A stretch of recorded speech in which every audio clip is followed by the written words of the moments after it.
안녕하세요. 공학 커뮤니케이션 2장 공학적 사과 발표 마지막 3차 시입니다. 이번 시간에는 발표한 내용을 객관적으로 평가하고 이를 개선하기 위한 피드백을 하는 방법에 대해서 알아보도록 하겠습니다. 또한 이번 시간에는 지금까지 공부한 내용을 토대로 탐구활동을 통해 실습해보는 시간을 가져보도록 하겠습니다. 이번 시간 학습 목표입니다. 이번 시간에는 발표 능력을 내용 구성 능력과 표현 능력으로 구분하여 평가하는 평가 기준에 대해서 알아볼 거고요. 이렇게 평가하는 내용을 토대로 말하기 능력 좌표를 활용하여 말하기 능력을 개선할 수 있는 전략에 대해서 알아보겠습니다. 우리는 앞선 1차시, 2차시에서 다른 사람을 설득하기 위한 설득의 기술인 수사학과, 임례대 형식을 활용하여 탐구한 내용을 정리하여 발표하는 방법에 대해서 알아보았습니다. 이렇게 발표를 하고 난 다음에는 내가 발표를 잘했는지 못했는지를 객관적으로 점검해야 될 필요가 있는데요. 이를 위해서는 우선 다른 사람의 말하기를 분석하는 방법에 대해서 알아봐야 될 필요가 있습니다. 근데 이런 질문이 있을 수 있을 것 같아요. 선생님, 왜 굳이 제가 다른 사람의 말하기까지 평가해야 될 필요가 있을까요? 다른 사람의 말하기를 제대로 평가할 수 있으면 자기 자신의 말하기 또한 객관적으로 분석할 수 있겠죠. 따라서 우선 다른 사람의 말하기를 평가하는 10가지 평가 기준에 대해서 알아보도록 하겠습니다. 말하기 능력은 말할 내용을 구성하는 내용 구성 능력과 이를 실제로 표현하는 표현 능력으로 구분하여 평가할 수 있는데요.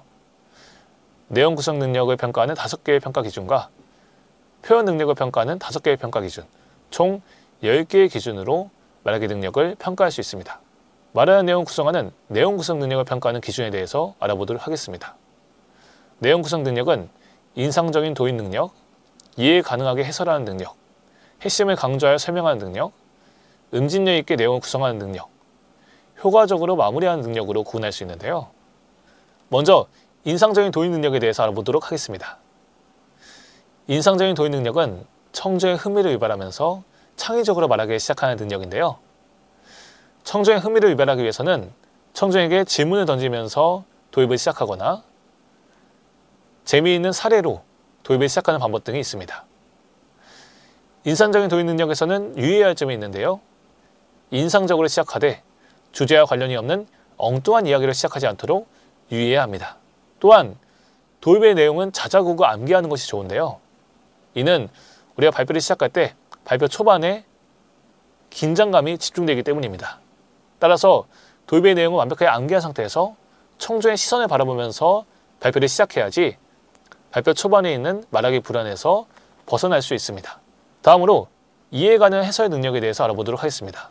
이해 가능한 해설 능력은 듣는 사람이 이해하기 쉽게 내용을 설명하는 능력인데요. 듣는 사람이 이해하기 쉽게 내용을 설명하기 위해서는 내용을 설명하는 나 자신부터 내용을 완벽하게 이해하고 있어야 됩니다. 내가 제대로 이해하지 못하고 있는데 다른 사람이 이해하기 쉽게 설명하는 것은 어렵겠죠. 또한 이해 가능한 해설을 위해서는 주의해야 할 점이 있는데요. 나는 알고 있지만 청중은 모르는 것을 빼먹고 설명하는 경우가 없도록 조심해야 됩니다. 청중이 이해하기 쉽게 설명하기 위해서는 또한 적절한 사례나 비유를 들면서 설명을 하는 것이 필요한데요. 이렇듯 이해 가능한 해설을 위해서는 청중의 관점에서 청중이 이해하기 쉽게 말할 내용을 구성해야 될 필요가 있습니다. 다음으로 핵심을 강조하는 설명에 대해서 알아보도록 하겠습니다. 핵심을 강조하는 설명 능력은 자신이 말하는 내용 중에서 무엇이 중요한지를 명확하게 드러낼 수 있는 능력인데요.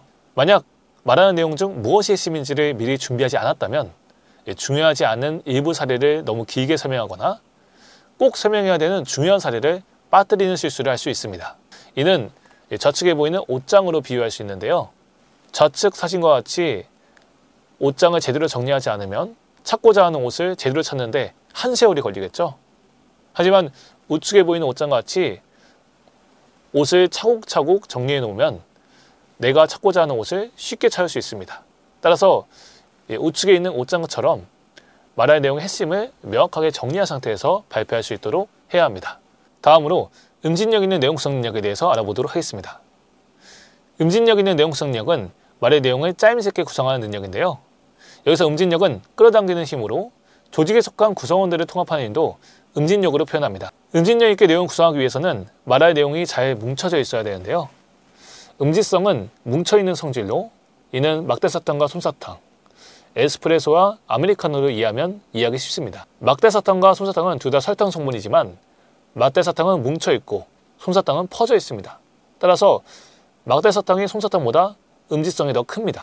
에스프레소와 아메리카노는 둘 다 커피이지만 에스프레소는 농도가 짙고 아메리카노는 에스프레소를 뜨거운 물에 탄 것이기 때문에 농도가 더 엷습니다. 따라서 에스프레소가 아메리카노보다 음지성이 더 큽니다. 우리가 말을 하다 보면 말의 내용이 서로 잘 연결되지 않아 겉돌면서 산만해지는 경우가 많은데요. 이런 경우를 음지성이 떨어진다고 평가합니다. 솜사탕과 아메리카노처럼 음지성이 떨어지면 내가 말하고자 하는 말을 청중에게 제대로 전달할 수 없습니다. 따라서 음지성이 큰 에스프레소와 막대사탕처럼 말할 내용을 구성할 때 불필요한 내용을 삭제하고 불필요한 말을 하지 않도록 말할 내용을 충분히 연습한 상태에서 말할 필요가 있습니다. 마지막으로 효과적인 마무리 능력에 대해서 알아보도록 하겠습니다. 효과적인 마무리 능력은 중요한 내용을 되짚어주면서 인상적으로 마무리하는 능력인데요. 글과 달리 말하기는 한 번 들으면 되돌려 드릴 수 없기 때문에 잘 열고 잘 닫는 것이 중요합니다. 이는 비행기의 이륙과 착륙으로 비유할 수 있는데요. 비행기의 이륙은 말하기를 시작하는 것이고 비행기의 착륙은 말하기를 마무리하는 것입니다. 비행기는 이륙과 착륙에서 많은 연료를 소모하고 비행기 사고의 대부분은 이륙하거나 착륙할 때 발생합니다. 비행기를 착륙시키는 방법에는 세 가지가 있는데요. 소프트 랜딩은 서서히 착륙하는 방식이고요. 펌 랜딩은 급강하여 일부러 충격을 주면서 착륙하는 방식입니다. 하드 랜딩은 오르락 내리락 하면서 위험하게 착륙하는 방식입니다. 발표를 마무리할 때는 소프트 랜딩과 같이 청중이 발표가 끝나고만 느끼도록 하면서 서서히 마무리하는 것이 좋은데요. 하지만 소프트 랜딩은 긴 활주로가 필요하기 때문에 발표 시간이 짧은 경우에는 적합하지 않습니다. 발표 시간이 짧은 경우에는 마무리할 시간도 부족하기 때문에 펌 랜딩을 해야 되는데요. 펌 랜딩은 바퀴를 활주로에 내리찍듯이 큰 충격을 주면서 속도를 줄이는 방법입니다. 사전에 철저하게 준비하였다면 펌 랜딩과 같이 강렬한 인상을 주면서 발표를 마무리하는 것도 유용한 전략입니다. 하드 랜딩은 기상 악화로 인해서 어쩔 수 없이 오르락내리락 하면서 흔들거리며 불안정하게 착륙하는 방법인데요. 말하기 능력이 부족한 사람은 마무리에서 우왕좌왕하다가 하다가만 느낌으로 끝나는 경우가 많습니다. 이런 경우가 하드 랜딩에 해당합니다. 따라서 효과적으로 마무리하기 위해서는 하드 랜딩처럼 말하기가 장황해지거나 하다가만 느낌으로 끝나는 것이 아니라 펌 랜딩과 소프트 랜딩을 상황에 따라 적절하게 활용하여 마무리할 수 있어야 됩니다. 지금까지 내용 구성 능력에 대해서 알아보았는데요. 이번에는 표현 능력의 평가 기준에 대해서 알아보도록 하겠습니다. 먼저 적절한 어휘와 어법의 사용입니다. 적절한 어휘와 어법 사용 능력은 상황에 맞는 적절한 어휘를 선택하고 어법에 맞게 발화하는 능력인데요. 글쓰기와 달리 말하기는 한 번 실수하면 되돌릴 수 없기 때문에 준비하지 않은 불필요한 말을 하지 않도록 주의해야 합니다. 주로 발표 내용을 제대로 준비하지 않았거나 긴장을 하게 되면 평소 말하기 습관이 나와 불필요한 외로어나 비속어를 사용하는 경우가 있는데요. 이를 방지하기 위해서는 사전에 철저히 말의 내용을 준비하고 연습해야 될 필요가 있습니다. 또한 뭐뭐인 것 같습니다. 뭐뭐라고 생각합니다. 와 같이 주관적인 표현보다는 객관적인 표현을 사용하는 것이 좋고요. 지나치게 문장을 길게 말하지 않고 하나의 문장에는 하나의 내용만 들어가도록 간단하고 명료하게 말하는 연습을 하는 것이 중요합니다. 다음으로 유창성에 대해서 알아보도록 하겠습니다. 유창성은 잦은 휴지나 간투사 낱말을 억제하는 능력인데요. 우리가 말을 하다 보면 말의 내용이 기억이 나지 않아 말의 내용을 떠올리느라 말의 중간에 끊기거나 이제 그래가지고 같이 불필요한 간투사를 남발하는 경우가 많습니다. 유창성은 이러한 불필요한 휴지나 간투사를 억제하고 말하는 내용이 하나로 매끄럽게 연결되도록 하는 능력인데요. 유창성이 좋은 사람을 두고 우리는 흔히 말빨이 세다라고 평가합니다. 내용의 깊이가 부족해도 유창성이 뛰어나다면 말을 잘하는 것으로 과대평가받는 경우가 많은데요. 이는 글쓰기와 달리 실시간으로 소통해야 되는 말하기의 경우에는 유창성이 매우 중요하기 때문입니다. 유창하게 말하기 위해서는 말할 내용을 암기해야 되고요. 메모 의존도를 줄여야 합니다. 결국 말할 내용을 완벽하게 숙지하고 있어야지 유창하게 말할 수 있습니다. 다음으로 방어적 표현의 적절성에 대해서 알아보도록 하겠습니다. 방어적 표현 능력은 발음이 명확한지, 말이 지나치게 빠르지 않은지, 혹은 말이 지나치게 느리지 않은지, 말의 속도가 너무 작지 않은지와 관련이 되어 있습니다. 여튼 방어적 표현의 적절성은 발음이나 말의 빠르기, 목소리의 크기를 적절하게 조절하는 능력인데요. 목소리의 크기가 너무 작거나 발음이 너무 부정확하고 혹은 말이 지나치게 빠르게 되면 우리는 그 사람의 말을 알아듣기가 어렵습니다. 이러한 방어적 표현은 한두 번의 연습을 개선되지 않기 때문에 일상생활에서도 늘 연습해야지 개선할 수 있습니다. 다음으로 비언어적 표현의 적절성에 대해서 알아보도록 하겠습니다. 비언어적 표현 능력은 청중에 들어가는 자신의 모습을 조절하는 능력인데요. 상황에 따라 적절한 표정이나 시선, 몸짓 등을 조절하는 능력입니다. 비언어적 표현 능력을 개선하기 위해서는 자신의 말하기 영상을 촬영하여 분석하는 비디오 피드백을 반복해야 되는데요. 말을 할 때는 시선을 청중에게 향하도록 하여 청중과 시선을 교감해야 되고요. 최대한 웃는 표정을 연출하고 상황에 맞는 적절한 복장을 갖출 수 있도록 신경 써야 할 필요가 있습니다. 왼쪽 그림과 같이 후드티를 입고 면도를 하지 않은 채로 발표했을 때와 깔끔하게 면도를 하고 정장을 입은 상태로 발표했을 때라 청중은 같은 내용일지라도 다른 평가를 하는 것을 확인할 수 있었습니다. 이처럼 비언어적 표현 역시 내용을 전달에 있어서 큰 영향을 끼치기 때문에 비언어적 표현을 적절하게 활용할 수 있어야 합니다. 마지막으로 효과적인 시간 배분 능력에 대해서 알아보도록 하겠습니다. 효과적으로 시간을 배분하는 능력은 단순히 우리가 주어진 시간 안에 맞춰서 말하는 능력뿐만 아니라 말하는 내용과 청중의 반응에 맞게 발화 시간을 적절하게 배분하는 능력도 포함되는데요. 이를테면 내가 말하는 내용을 청중이 쉽게 이해하고 있는 경우에는 준비한 내용을 줄이고 잘 이해하지 못하는 반응을 보인다면 시간을 좀 더 배분하여 더 상세하게 설명해야 될 필요가 있습니다. 효과적으로 시간을 배분하기 위해서는 결국 말하는 내용을 완전히 숙지를 한 상태에서 청중의 시선을 바라보면서 청중의 반응을 살피며 발표할 수 있어야 되는데요. 또한 발표의 처음, 중간, 끝을 적절하게 시간을 배분할 수 있는 능력 또한 효과적인 시간 배분 능력에 포함됩니다. 만약에 발표의 어느 한 부분이 지나치게 길어지게 되면 청중은 지루함을 느끼게 되고요. 지나치게 짧은 경우에는 청중은 준비가 소홀했다고 생각할 수 있습니다.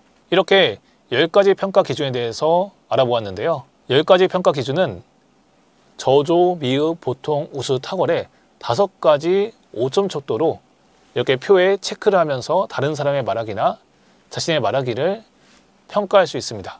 이렇게 평가한 내용은 레이더 도표를 통해서 시각적으로 나타낼 수 있는데요. 좌측에 보이는 것 같이 시각적으로 자신의 말하기 능력을 나타내게 되면 상대적으로 내가 어떤 부분이 부족한지를 파악할 수 있다는 이점이 있습니다. 또한 내가 내 스스로의 말하기를 평가한 결과와 다른 사람이 평가한 결과를 레이더 도표를 통해서 비교하면 자신의 말하기 능력을 객관적으로 점검할 수 있는데요.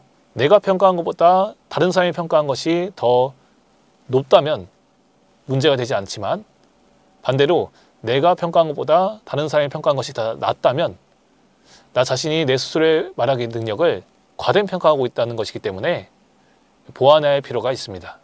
이렇게 평가한 결과 중 내용 구성 능력의 평균값과 표현 능력의 평균값을 X, Y 좌표축에 나타나게 되면 말하기 능력의 유형을 구분할 수 있는데요.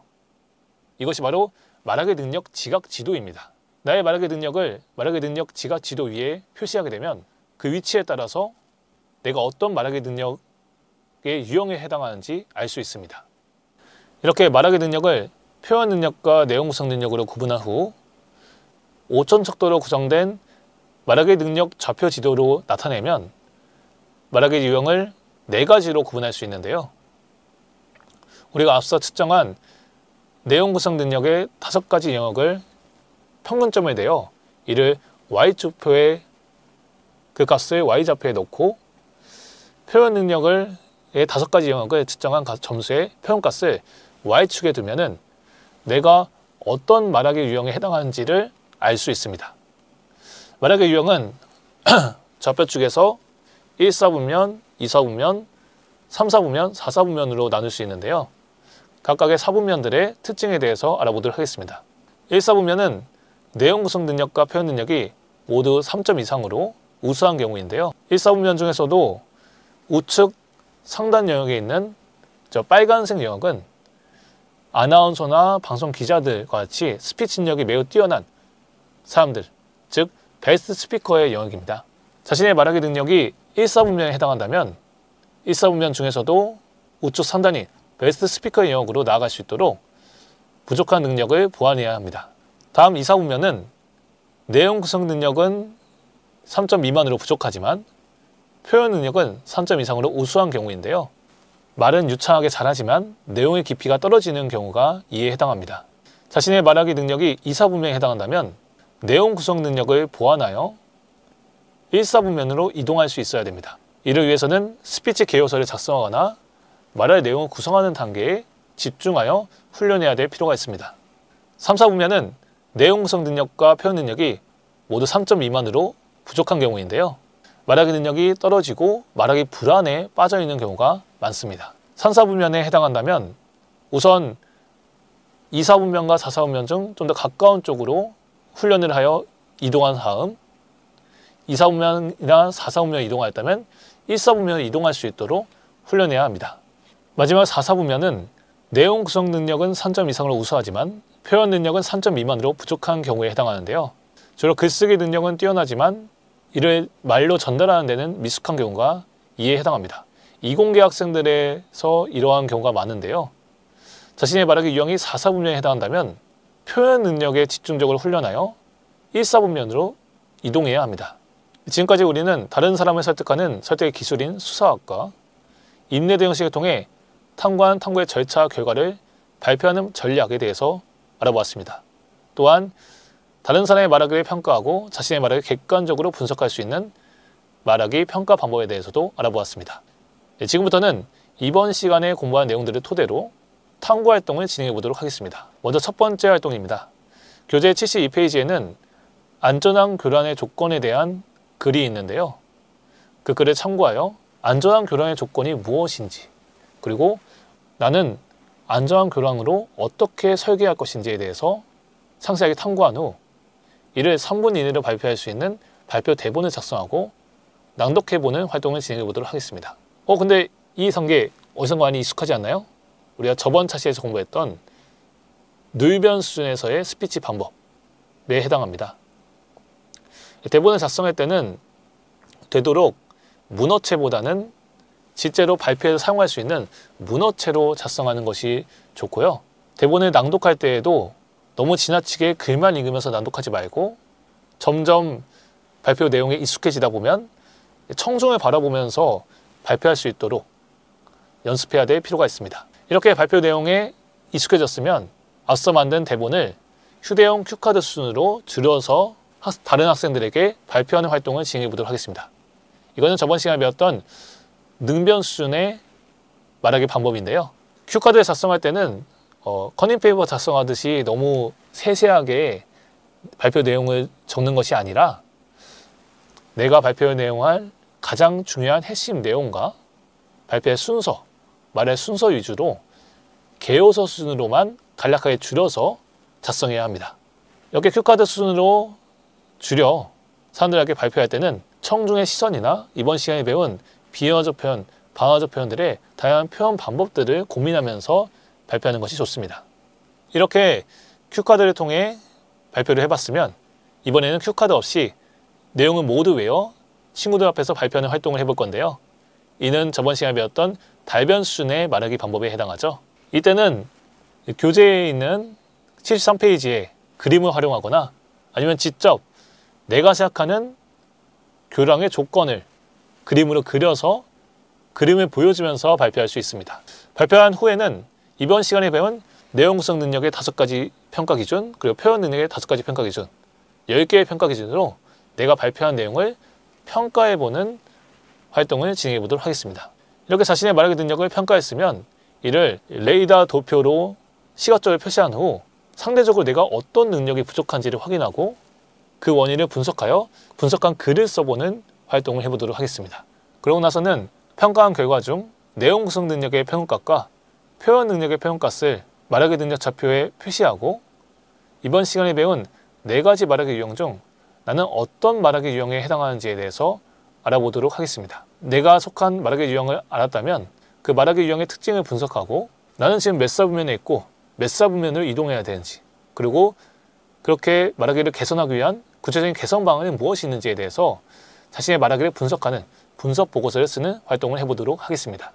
이렇게 탐구 활동까지 해보았는데요. 이번 2장 공학적 사고와 발표 시간에서는 여러분들이 공학적 사고 전략을 바탕으로 다른 사람을 설득하고 탐구한 내용을 발표하는 방법에 대해서 알아보았습니다. 이번 시간에 배운 내용은 앞으로의 탐구 프로젝트에서 여러분들이 탐구 결과를 발표할 때 활용할 수 있기 때문에 꼭 다시 한 번씩 복습하면서 내용 완전히 이해하고 넘어가 주었으면 좋겠습니다. 다음 시간에는 홍정호 선생님과 함께 3장 공학적 사고와 글쓰기에 대해서 공부해 보도록 하겠습니다. 네, 이번 시간 수업 듣느라 수고 많았습니다. 감사합니다.